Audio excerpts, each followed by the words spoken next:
Welcome back to The Way with Jazz and Tay. Before the break, we kind of grilled Dane a little bit about his podcast and got a lot of really good, insightful information and tips. So thank you Yes. so much for that. My Um, pleasure. Now we're going to go ahead and we're going to continue the conversation, switching gears a little bit to touch more on the entertainment industry and what your knowledge is behind that. First, we did kind of touch on COVID already, but as far as like it affecting it, like we know that people are still like filming. Like I watched The Masked Singer, and Right. they're still I want doing to know how this. they're doing that. Yeah, and it's like it's funny because I see that they're socially distancing, but then there's certain times when like you see the hosts running by each other, and it's like on TV, guys, come on, Yeah, like. right. But has that affected any like projects or things that you've been working on? Like how like did that stop anything for you? What does that look like as far as like moving forward? Do you know? Because it's still kind of like in a weird limbo. Yeah, the entertainment industry is hands down, I think, one of the most impacted industries Absolutely. in COVID because, I mean, hospitality and entertainment. I think Vegas has a 25 plus percent unemployment rate right now. So Mm. it's the largest in the country. That's the last stat I read, which was a while back. But it makes sense, right? The whole Right. Oh city, yeah. that's all it is entertainment and Right. Yeah. hospitality. Right. So it's not like out of left field. But yeah, my entire year, I had a crazy busy year Mm. between doing a bunch of corporate work, performance work, everything. Mm-hmm. And over the course of a few weeks, it all went away. Every Yeah. 100% of it, right? And that's just what it is, right? Didn't Mm-hmm. really freak Right. out too much because you're like, well, it's happening to everybody. So this is, Exactly. Right. it's, I can't really be that upset. It is what it is, right? I was even supposed to, I had a 2 week gig in Rome that I Oh, had got wow. canceled, but I found out about that gig just as COVID was hitting Italy. Okay. And I was like, well, I don't know if I'm going to go. And Right. then, And a then few days later, they're like, nah, the, we're the not event is doing that. canceled. Yeah. Yeah. So it is what it is. But what the industry is going to look like after this, I don't, I guess the short answer is I don't know. No one does, right? But I Yeah. ask a similar question to this in my podcast. So I've heard everything from Mm-hmm. it's the end of live theater to we're going to come back stronger than ever, so I think it's somewhere in between. I think there's going to be a lot of changes for I do. sure. Yeah. um, so for instance, there's a lot of digital stuff going on. There's Mm. readings going on in Zoom. There's full on Zoom productions happening. So people are continuing the work and doing that. There's lots of online Zoom dance classes, Zoom Yep. Yep. voice lessons, Zoom, Right. whatever it might be, really, in the arts is happening. So that's really cool and that's encouraging. Is it going to be sustainable for making money on a large scale the way like a Broadway show can? I Right. don't know. But I think it's Yeah. also COVID has just fast forwarded us into the digitization of the entertainment industry. I think it was Mm. always an inevitability, and now we're just trying to Yeah. play catch up and make something happen of it really fast. I mean, it's even being adopted by giant companies like Disney, right? They got Disney Yeah. Plus, they got Hamilton on Disney, Diana, a new musical, is going to be streamed on Netflix. Mm. And then you've got Disney as well, kind of circumventing the entire movie theater industry with In Mulan, general. right? Yeah. So you Yeah. can, so it's changes in the air, right? Yeah. Things are Right. definitely shifting. But as far as creativity and new works, I do think that the industry is going to be booming after this because creators are creating a lot of content And right it's now. yes. Right. Yes. Yeah. And I was speaking to his name is Benjamin Simpson. He was one of the one of the episodes, can't remember the number, but he's a two-time Tony Award-winning producer, Oh, I love. and he was saying, "Look, before COVID, my day to day took up all my time just to keep the business running. I was busy from morning to night, Mm-hmm. right? Yeah. Now his business is basically flatlined for the time being, but instead, now he has the time to read the scripts from those playwrights, listen to the music from those new composers. Mm. And that's what's going to happen. So not only is there a lot of content being created, the producers, the people that have the money, the people that have the ability to make that production something, Yeah. they're also having the opportunity to read and consume that content and find some really great stories out there. So I think that's going to really happen. And then as far as performers, Mm-hmm. I think there's going to be a huge boom there as well because there's going to be a lot of people that will simply leave the industry. Mm. They will have either been younger and said, you know what, I can't wait around. I'm not doing this arts thing, and they're just going to not pursue the arts anymore, and that's fine. That's what they needed to do for them. And then there's going to be other people that are maybe their mid 30s, early 40s, that have been in the industry. They've been having great successful careers. They've networked themselves. The work just kind of finds them, and it's Mm. pretty Mm, easy. They don't have to Mm. hustle so much Yeah. anymore. But then now that this is all gone, some of those companies will that they worked for are going to be out of business, or they're going to come back to the industry when it opens up and say, look, I don't want to hustle anymore, I'm done. And they're going to walk away, which is going to leave thousands and thousands of different opportunities right. for that new generation of people to come in there and take those jobs. It's going to be a huge boom, I think. Yeah. That's awesome. I've been thinking about that too, actually, because we've looked at how much time we've had to create more content and kind of think of different ideas. And I can't even Yeah. imagine, like, even some of our favorite, like, musical artists have been putting out music A and lot stuff, more you know, and music. I was Yeah. thinking about that, like, with concerts moving forward too. Like, a lot of people have been having live concerts, and when you can just have one live concert that everyone can stream, you don't need to worry about touring and going to like different Right. cities and things like that Right. kind of Exactly. I thing. mean, it's hard. I love the streaming concerts and things like this. It's hard. Like the thing that people will always lack is that in-person feeling. In The like you can't. How do energy. you duplicate that energy? I don't Well, think you can. and even You artists have can't. said that too. They're like, honestly, performing live in front of no one is it doesn't feed me anything. I don't Yeah. It's get hard. It's anything. really hard. Yeah, it's really hard to put all of that because just as much as when you're on stage, just as much as you're giving all your energy out and all of your emotion out to the audience, you're also taking in energy Yeah. from the audience, which Yeah. helps fuel you through your performance and makes your Right. performance better. So it's a two-way street for everybody.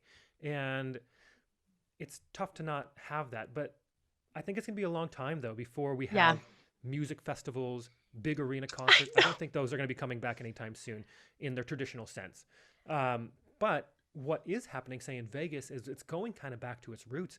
It's going more to that cocktail lounge. That's really what's happening right now is Mm-hmm. Yeah. the smaller stages, the smaller Intimate. band. Yeah, because you can set up a handful of tables, spread them out, get everyone a cocktail, get some food, do that kind of dinner theater thing, and have people watch an incredible show. But it's on a much smaller scale, right? Scale. And Yeah. I think there's gonna be a lot more of that kind of stuff happening, especially at first.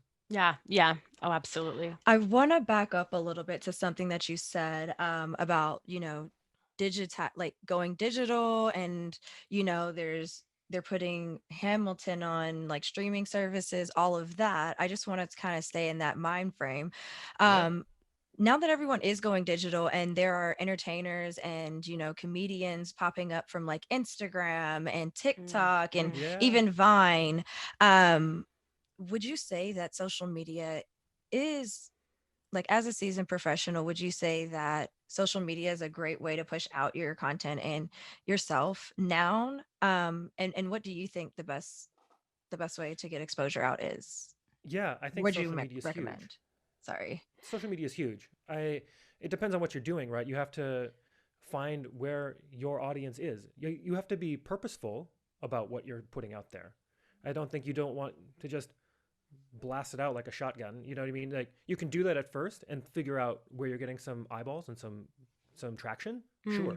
Mm-hmm. But I think you have to be focused on where your audience is. Maybe it is TikTok. Maybe it is Instagram. Maybe it's LinkedIn. Who freaking knows? But whatever it is that you're doing and whatever you're creating and putting out there, find out where your people are, and then go there. And I think social media is incredibly important because everyone can do it. It doesn't cost you anything but time, really. Of course, you can spend ads and do that if you want to go down that rabbit hole. But it is a platform that allows you to be discovered. There's a lot of content out there. It's hard to get discovered, right? Right. And Right. so that's a real thing. And I don't really know the way around that except for just do really good content and be Right. super consistent. Consistent. Right. Yeah. It's consistency and being interactive with whoever your audience might be. But as far as, say, entertainers, I think Instagram is vital Mm. for entertainers. Yeah. You have to think of Instagram really as your running resume because in our world, you submit for a job, you go to auditions. It is very common practice, especially on the West Coast, but it's becoming a thing on the East Coast too, which is more traditional, that they also ask for your Instagram handle when Yep. you audition. Yeah. They want to see who you are as a real person, but really what they're looking for is how many followers do you have, how consistently do you post content, and uh, what do you do? You know what I mean? Right. No, And exactly. Right. Yeah. they Yeah. want that, and they only want it for one reason. It's all marketing. It's free marketing, and that's you have to Mhm. think of it as a business as well. They don't Right. really care that you're posting photos. They care that you have people that care about you, because Right. now you can now whatever project you're on, they know you're going to document that on social media, and Right. then you're going to share that with your audience, and they're going to know about what you're doing, and then they're going to know about that person's show. It's all free marketing. So you Right. have to think of it as a business in a business sense. Mhm. So having Instagram is super vital. Absolutely.